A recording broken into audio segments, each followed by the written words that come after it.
presented by Saran films hit. Hello hello, Saran films hit की तरफ से आप तमाम श्रद्धालुओं को छठ पूजा की ढेर सारी शुभकामनाएं। एक आवश्यक सूचना, कृपया कतार में चले और शांति बनाकर रखें। यही पावन महीना में हई नैकी बहुरिया अपना पतिदेव से कैसे कहतिया, ली सुन ली।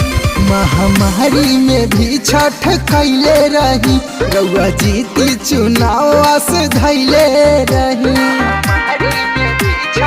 ए राजा महामारी में भी छठ कैले रही, रउआ जीती चुनाव से धैले रही।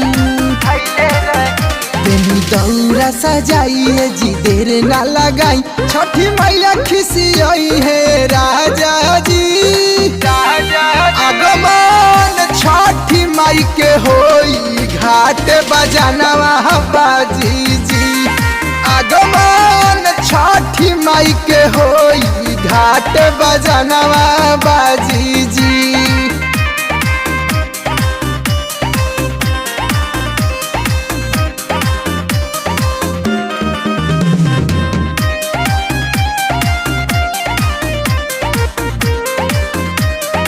Music by Amit Arya.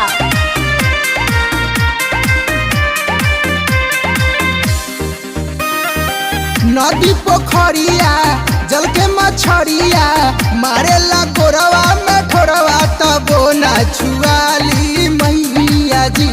जब तन में संभाली मैया जी, मिलके सभे के साथ चाहे कोई होके जात, हाथ दीनानाथ के जोड़िए राजा जी। आगमन छठी माई के होई, घाट बजानवा बाजी जी।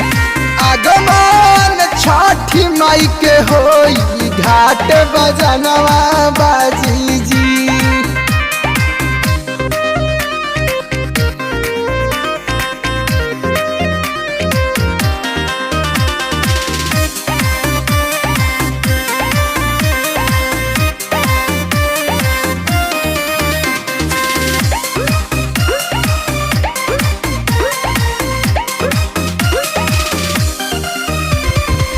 केलवा के पात पर देखी न माथ पर, ऊपर से झाके ले गोसैया पर छैया, पनिया में पड़ल बा, जगमग दिया ना जरल बा।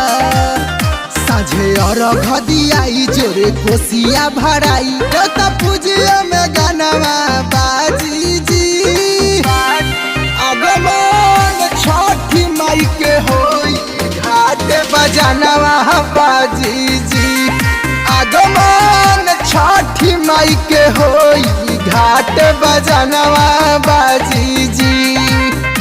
presented by Saran films hit.